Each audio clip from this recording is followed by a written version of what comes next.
Hello नमस्कार दोस्तों, आप सभी का आपके अपने प्यारे से परिवार सेड़ा क्लासेस में बहुत बहुत स्वागत है। आज हम लेके आए हैं पर्सन सीरीज 9। तो चलिए चलते हैं। देखिए आज का पहला क्वेश्चन है, पृथ्वी अपने अक्ष पर कितने डिग्री झुकी हुई है। देखिए सबसे पहले यह ध्यान रखिए, यहाँ पूछा गया पृथ्वी कितना डिग्री झुकी हुई है। तो पृथ्वी जो है वो 23.5 डिग्री झुकी हुई है। कितना? 23.5 डिग्री। देखिए इस तरीके से भी लिखा हुआ मिल सकता है या इस तरीके से भी 23.50। और दूसरा क्वेश्चन यहाँ से जो बनता है वो है, पृथ्वी अपने अक्ष पर, पृथ्वी जो है अपने अक्ष पर कितने डिग्री का कोण बनाती है। कोण, अगर कोण पूछा जाए तो कोण जो है 66.5 डिग्री का। कितना? 66.5 डिग्री, या ऐसे मिलेगा आपको लिखा हुआ। तो कोण बनाती है वो 66.5 डिग्री का बनाती है और अपने अक्ष पर झुकी हुई है वो 23.5 डिग्री झुकी हुई है। चलिए आगे, क्वेश्चन नंबर 2, नागार्जुन सागर परियोजना किस नदी पर स्थित है। देखिए नागार्जुन परियोजना जो है वो किस नदी पर बनी हुई है। तो नागार्जुन परियोजना जो है वो कृष्णा नदी पर बनी हुई है। किस पर? कृष्णा नदी पर बनी हुई है। दूसरा एक बात और ध्यान रखिए, नागार्जुन परियोजना जो है वो कर्नाटक राज्य में स्थित है। कहां स्थित है? कर्नाटक राज्य में स्थित है। कर्नाटक राज्य में स्थित है। और दूसरा ये ध्यान, कृष्णा नदी जो है वो दक्षिण भारत की दूसरी सबसे बड़ी नदी, दक्षिण भारत की दूसरी सबसे बड़ी जो नदी है वो कृष्णा नदी है। और दक्षिण भारत की सबसे बड़ी जो नदी है वो है गोदावरी। गोदावरी नदी दक्षिण भारत की सबसे बड़ी नदी है। और एक क्वेश्चन और ध्यान रखें, अलमाटी बांध, अलमाटी बांध जो है वो भी कृष्णा नदी पर बना हुआ है। कहां बना हुआ है? कृष्णा नदी पर, कर्नाटक राज्य में बना हुआ है। चलिए आगे, क्वेश्चन नंबर 3, राष्ट्रीय झंडे की लंबाई चौड़ाई का अनुपात। देखिए सबसे पहले इस क्वेश्चन में यह ध्यान रखें, पहले लंबाई दिया हुआ है या चौड़ाई दिया हुआ है। तो लंबाई व चौड़ाई का अनुपात, लंबाई व चौड़ाई का अनुपात 3:2 होता है। देखिए वो कैसे, लंबाई जो है, जैसे लंबाई है 6 मीटर, चौड़ाई है 4 मीटर, तो इसको कट करेंगे 3, इसको 2, तो ये हो गया 2:3। तो हमेशा ध्यान रखें लंबाई ज्यादा मिलेगी, लंबाई का अनुपात है वो ज्यादा मिलेगा, चौड़ाई का अनुपात कम है। तो यहाँ कई बार पूछ लिया जाता है चौड़ाई व लंबाई, पहले चौड़ाई दे दिया जाता है या लंबाई देती है। ध्यान रखें लंबाई जो होती है वो ज्यादा होती है, चौड़ाई होती है वो कम होती है। चलिए आगे, क्वेश्चन नंबर 4, गोल गुम्बज कहाँ स्थित है। देखिए गोल गुम्बज जो है ये कहाँ स्थित है, और गोल गुम्बज है यह एक मकबरा है। तो गोल गुम्बज जो है वो कर्नाटक राज्य में स्थित है, कर्नाटक राज्य में स्थित है। कहाँ स्थित है? बीजापुर जिले में। देखिए कर्नाटक राज्य के बीजापुर जिले में गोल गुम्बज स्थित है और यह भारत का सबसे बड़ा गुम्बज है। भारत का सबसे बड़ा गुम्बज जो है वो कौन सा है? गोल गुम्बज। और यह भी ध्यान के विश्व का सबसे बड़ा, विश्व का सबसे बड़ा जो गुम्बज है वो भी गोल गुम्बज है और यह कर्नाटक राज्य में स्थित है।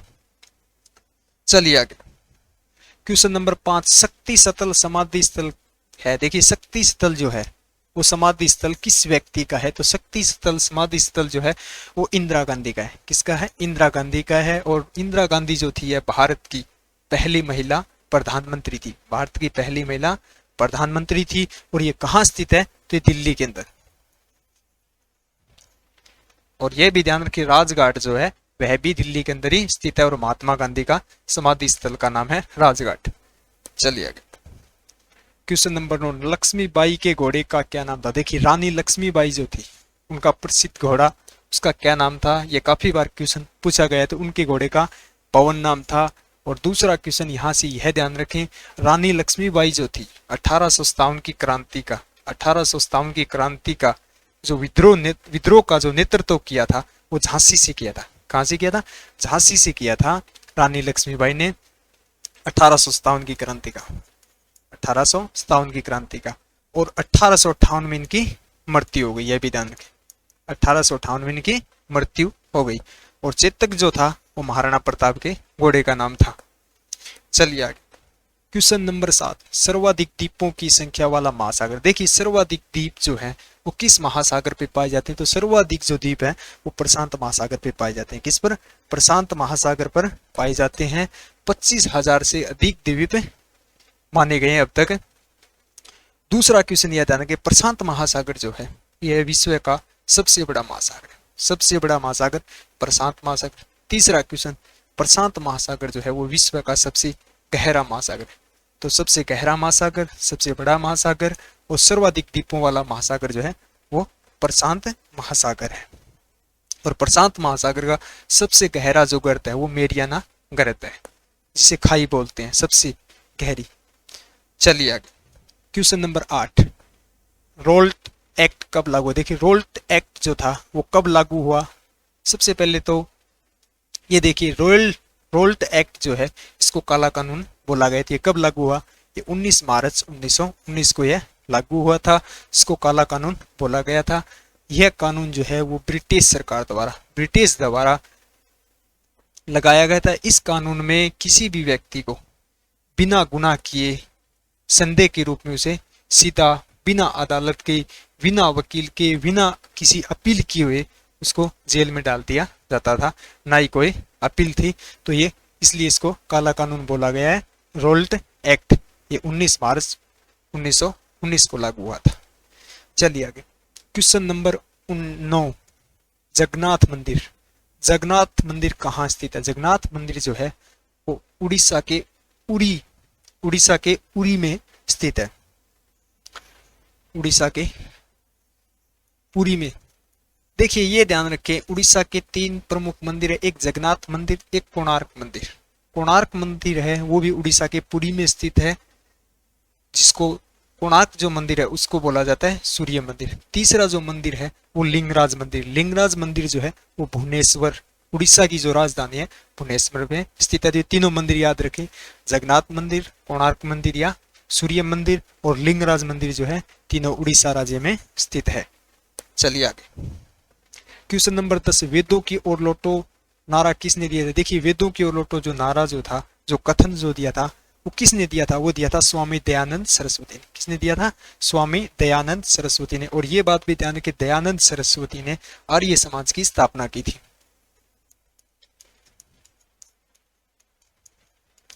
आर्य समाज के संस्थापक या स्थापना जो की थी वो दयानंद सरस्वती ने की थी। और ये भी पूछा गया कि कब की? तो की गई थी 1875 में। 1875 में आर्य समाज की स्थापना स्वामी दयानंद सरस्वती द्वारा की गई थी।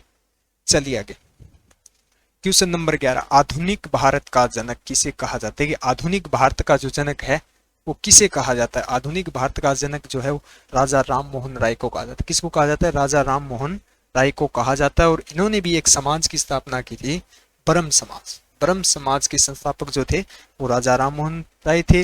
और आधुनिक भारत के जो जनक थे वो भी राजा राम मोहन राय थे। चलिए आगे, क्वेश्चन नंबर 12, किस देश द्वारा तमिल भाषा को आधिकारिक भाषा का दर्जा दिया गया? किस देश द्वारा दिया गया? तो वो दिया गया सिंगापुर। देखिए 3 देशों द्वारा आधिकारिक भाषा का दर्जा दिया गया, पहला भारत, दूसरा श्रीलंका और तीसरा सिंगापुर। 3 देशों द्वारा आधिकारिक भाषा का दर्जा दिया गया। सबसे पहले तो ये ध्यान, दूसरा अगर भारत की अगर हम बात करें मुख्यतः कि किस राज्य में दिया गया, तो भारत में मुख्यतः तमिलनाडु राज्य में दिया गया। भारत में मुख्य तमिलनाडु राज्य में दिया गया।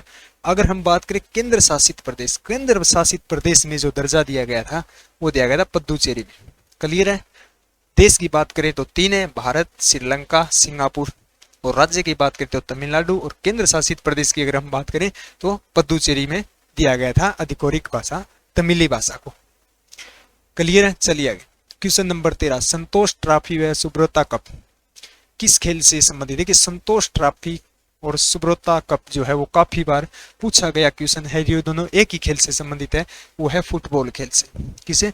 काफी बार पूछा गया क्वेश्चन है, संतोष ट्रॉफी व सुब्रता कप जो है वो किस खेल से संबंधित है? तो फुटबॉल खेल से संबंधित है। चलिए आगे, क्वेश्चन नंबर 14, अमरकंटक पठार किस नदी का उद्गम स्थल है? अमरकंटक का जो पठार है वहां से किस नदी का उद्गम होता है? कौन सी नदी निकलती है?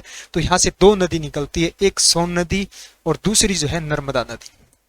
तो इसका राइट आंसर डी, दूसरा ध्यान रखें, सोन नदी।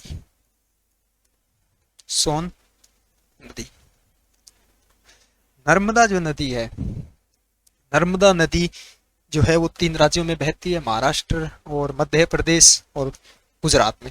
और नर्मदा नदी पर एक बांध बना है, सरदार सरोवर बांध परियोजना। सरदार सरोवर बांध जो है वो नर्मदा नदी पर बना है और गुजरात राज्य में बना है। कहाँ बना है? नर्मदा नदी और गुजरात राज्य में बना है, ये ध्यान रखें। चलिए आगे क्वेश्चन नंबर 15, किस धर्म को राष्ट्रकूटों का संरक्षण प्राप्त था? देखिए कौन सा धर्म था जिनको राष्ट्रकूटों का संरक्षण प्राप्त था? तो वो था जैन धर्म। कौन सा था? जैन धर्म। इसका राइट आंसर सी होगा। चलिए आगे क्वेश्चन नंबर 16, मायोपिया को अन्य किस नाम से जाना? देखिए मायोपिया जो है रोग है उसको अन्य किस नाम से जाना जाता है? तो निकट दृष्टि दोष। निकट दृष्टि दोष को ही मायोपिया कहा जाता है। और निकट दृष्टि दोष जो रोग होता है इसमें दूर की वस्तु दिखाई नहीं देती, नजदीक की वस्तु दिखाई देती है, तो वो है निकट दृष्टि दोष। और निकट दृष्टि दोष के निवारण के लिए किस लेंस का प्रयोग किया जाता है? तो अवतल लेंस का। अवतल लेंस का प्रयोग जो है वो किस रोग के निवारण के लिए किया जाता है? निकट दृष्टि या मायोपिया रोग के लिए किया जाता है। और दूरदृष्टि दोष के निवारण के लिए उत्तल लेंस का प्रयोग किया जाता है। उत्तल लेंस का प्रयोग किया जाता है। इसमें दूर की वस्तु दिखाई देती है लेकिन निकट की वस्तु दिखाई नहीं देती। चलिए आगे क्वेश्चन नंबर 17, मानव शरीर की सबसे बड़ी धमनी। देखिए हमारे शरीर मानव शरीर में सबसे बड़ी जो धमनी होती है वो होती है महाधमनी। कौन सी होती है? महाधमनी होती है। और महाधमनी रक्त के माध्यम से ऑक्सीजन को हमारे सभी अंग या सभी ऊतकों तक संचारण करती है ऑक्सीजन का।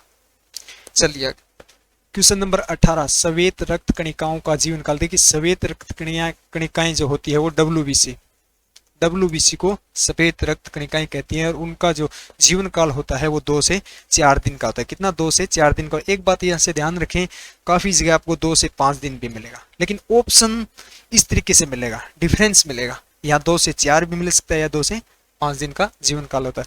और दूसरी होती है आरबीसी, लाल रक्त कणिकाएं। और लाल रक्त कणिकाएं का जो जीवन काल होता है वो 120 दिन। दोनों क्वेश्चन पूछे गए क्वेश्चन है।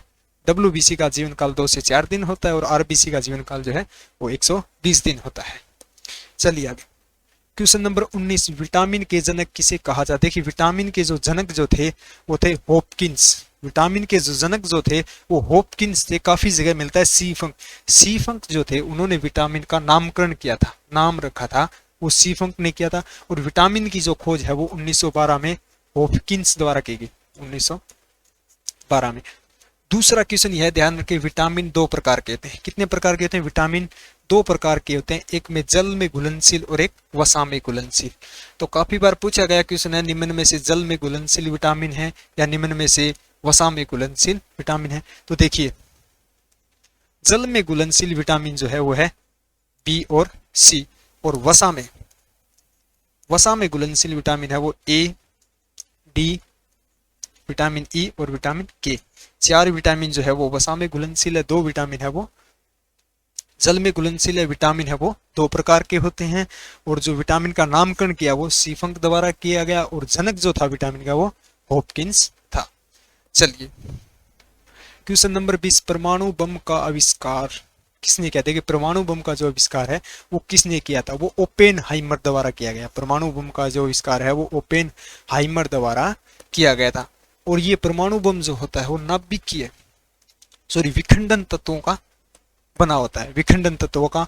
और एक बात यह ध्यान कि परमाणु बम जो है वो नाभिकीय विखंडन सिद्धांत पर कार्य करता है, नाभिकीय विखंडन सिद्धांत पर कार्य करता है। चलिए क्वेश्चन नंबर 21, कास्टिक सोडे का रासायनिक नाम है। देखिए कास्टिक सोडा है उसका रासायनिक नाम है सोडियम हाइड्रोक्साइड। क्या है? Sodium hydroxide. और इसका सूत्र भी याद रखें, NaOH है वो कास्टिक सोडे का या सोडियम कार्बोहाइड्रेट का सूत्र है। चलिए आगे क्वेश्चन नंबर 22, नाइक्रोम मिश्र धातु। देख नाइक्रोम जो है वो किन किन धातुओं से मिलकर बनी होती है? नाइक्रोम जो है वो निकल, क्रोमियम और लोहा। Na निकल और Cr क्रोमियम और Fe लोहे से बना होता है।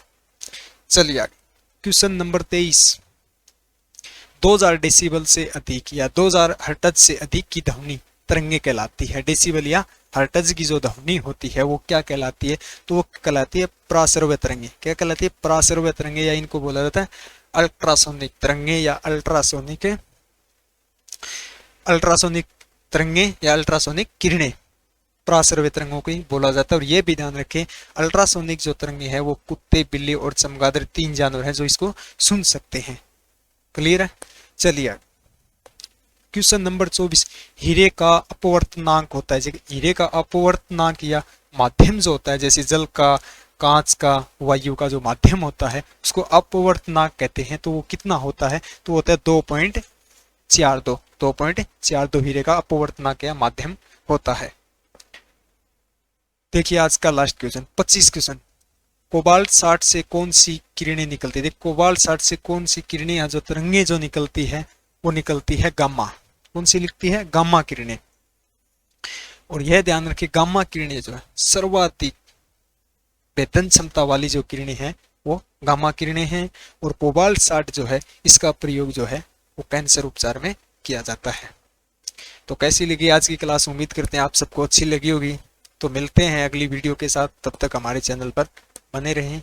जय हिंद, जय भारत।